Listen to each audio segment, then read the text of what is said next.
Que ta présence en moi devienne réelle. Que ta présence en moi devienne palpable. Je veux une autre dimension de toi. Hey, hey, hey. Que ta présence en moi devienne réelle. Que ta présence en moi devienne palpable. Je veux une autre dimension de toi. Je redis encore que ta présence en moi devienne réelle. Que ta présence en moi devienne palpable. Je veux une autre dimension de toi. Oh, oh, la dimension du toucher, la dimension de gloire, la dimension de puissance. Oh, oh, la dimension du toucher, la dimension de gloire, la dimension de puissance. Oh, oh, oh, c'est ma saison, c'est ma saison, c'est ma saison. C'est ma saison, c'est ma saison du toucher. Oh, oh, oh, hey. C'est ma saison, c'est ma saison, c'est ma saison, c'est ma saison, c'est ma saison, c'est ma saison de victoire. Alléluia, soyez les bienvenus sur notre chaîne Encouragés pour être sauvés. Encouragés pour être aimés, encouragés pour être guidés, encouragés pour être exhortés. Alléluia, encouragés pour sortir le meilleur de vous. Alléluia. Dieu vous aime et Dieu veut que vous soyez au meilleur de votre forme. Au meilleur de votre forme. Oui, mon ami. Tu as une forme spirituelle que tu dois refléter, mon ami. Tu t'es tellement caché en ce corps qu'on appelle charnel que tu oublies exactement qui tu es en Jésus-Christ. Dieu te veut en forme spirituelle. Dieu ne te veut pas en quelqu'un de faible spirituellement, mais il te veut fort spirituellement. Parce qu'au-delà de ce que tu vois, ce corps charnel, vous savez, les gens aiment bien quand ils sont bien bâtis, bien physiquement, ils ont une belle tête. Ils ont l'impression que tout s'arrête à leur forme physique, à leur apparence physique. Dieu n'en a rien à faire de ton apparence physique, de ta beauté. Dieu a affaire avec ce qu'il a mis en toi. Alléluia. Dieu a affaire avec ce que tu es précisément esprit. Et il t'a envoyé sur la terre afin d'accomplir une mission bien particulière, mon ami. Si cette mission, tu ne l'accomplis pas, tu es venu en promenade sur cette terre. Nous avons tous été mandatés sur la terre pour accomplir une mission. Cependant, beaucoup ne connaissent pas la mission que Dieu leur a donnée d'effectuer sur la terre. Et il est question de toi, il est question non pas du voisin, mais il est question de toi, de ta mission à toi. Donc pour pouvoir savoir quelle est ta mission à toi, il faut d'abord connaître Dieu. C'est lui le boss, c'est lui qui t'envoie sur cette terre, il t'envoie pour que tu effectues un travail qu'il avait établi avant que tu sois conçu ou même pensé, avant que tu sois seulement injecté dans le ventre d'une femme. il avait en toi une mission bien particulière. Et donc, avant de savoir quelle est ma mission, je dois d'abord savoir qui est Dieu. Qui est Dieu pour que je puisse entrer dans ce grand bataillon, dans cette armée de serviteurs. Je dois connaître qui est mon Dieu.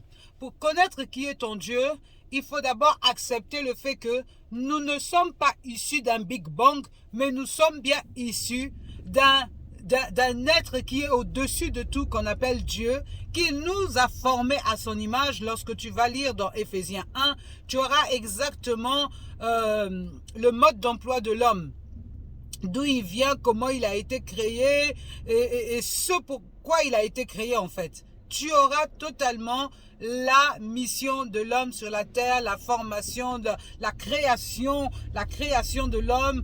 Tu auras toutes ces informations. Donc quand tu acceptes que Dieu est le créateur du ciel et de la terre, quand tu as accepté cela, quand tu as pris conscience que tu ne viens pas de singe ou d'un Big Bang et que ce Dieu-là t'a créé à son image, alors on peut continuer, on peut évoluer. Alléluia.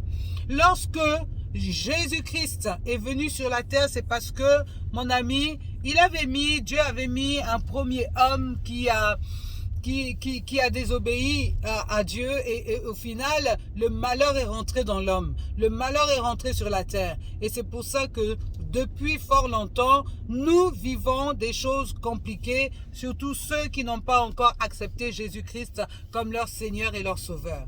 Lorsque Jésus est arrivé, c'est le Fils de Dieu, c'est Dieu lui-même qui s'est incarné en un homme qu'on appelle Jésus, afin de pouvoir racheter l'homme perdu sur la terre. Ainsi, en rachetant l'homme perdu sur la terre, il nous a réhabilités avec lui. Oui, nous avions une place dans le ciel. Nous avions une place auprès de Dieu. Lorsque l'homme a péché, il a perdu la gloire de Dieu. Il a perdu la présence de Dieu. Il a perdu l'amitié avec Dieu. Et Jésus est venu pour rétablir cette amitié, cette gloire, cette présence. Aujourd'hui, toutes les punitions qui ont été données à l'homme, logiquement, l'homme nouveau ne fait plus partie de cette punition. Pourquoi? Parce que Jésus est venu nous réhabiliter, nous restaurer. Ainsi, lorsque, par exemple, il a dit à l'homme que tu mangeras à la sueur de ton front. Mon ami, aujourd'hui, Dieu est venu nous réhabiliter. Nous ne devons plus manger à la sueur de notre front, mais nous devons jouir de l'œuvre de notre travail. C'est-à-dire que quand tu travailles, tu jouis. Et tu chantes même en travaillant parce que le travail que tu fais, il t'a été inspiré de Dieu. Donc, ça ne devient plus un travail pénible, mais un travail agréable que tu fais avec joie. Mon ami, c'est ça. Donc, qu'est-ce que je disais? Dieu n'a rien à faire de ta beauté, de tout cela, de tes millions, de ceci, de cela. Dieu a affaire avec toi parce qu'il a investi, il s'est investi dans ta vie. Tu sais, lorsque Jésus est mort sur la croix, qu'il est venu, il a souffert sur la croix. Pourquoi? C'est un investissement. Donner sa vie pour les êtres humains est un investissement, mon ami. Il s'est investi en toi. Il t'a fait confiance. Il a dit, le premier homme a péché, mais le second là, que je suis en train de réhabiliter, celui-là, il va pas me décevoir. Dieu s'est investi en toi pour une mission bien particulière. Dieu s'est investi en toi, mon ami. Il te fait confiance. Pour cela, si tu acceptes la mission, il dit, tu dois d'abord naître de nouveau. Ainsi, accepter l'œuvre de la croix. Tu ne peux pas débuter quoi que ce soit si tu n'as pas reconnu Jésus-Christ comme ton Seigneur et ton Sauveur. Si tu n'as pas reconnu qu'il est mort et ressuscité. Si tu n'as pas reconnu que son sang a coulé sur la croix pour nous laver de nos péchés, pour nous laver, pour nous nettoyer. Alléluia. Nous avions péché parce que nous sortons d'Adam. Alléluia. D'accord? Le premier homme qui est Adam a péché. Donc tous les êtres humains qui suivent, qui viennent à la suite, tous ont péché. Mais pour être sauvés, il a fallu qu'un seul prenne cette charge terrible. Et c'est Jésus-Christ. il a pris cette charge terrible. Il nous a réhabilités. Ainsi, comme nous sommes réhabilités, nous pouvons maintenant rentrer dans le plan parfait de Dieu qu'il avait au commencement pour nous. Au commencement, Dieu n'avait pas voulu qu'on nous souffrions. Au commencement, Dieu voulait se créer lui-même en l'homme. Alléluia! Dieu est un esprit, mon ami. Dieu est un esprit. Et il voulait entrer, avoir un semblable. Quelqu'un qui lui ressemble, mais qui soit capable d'être sur la terre. Ainsi, nous sommes à la ressemblance de Dieu. Nous sommes à la ressemblance de Dieu. Dieu a investi en toi, mon ami. Et il attend de toi que tu accomplisses la mission qu'il avait mise dans ta vie au commencement. Cette mission, pour pouvoir, tu sais, regarde-toi souvent.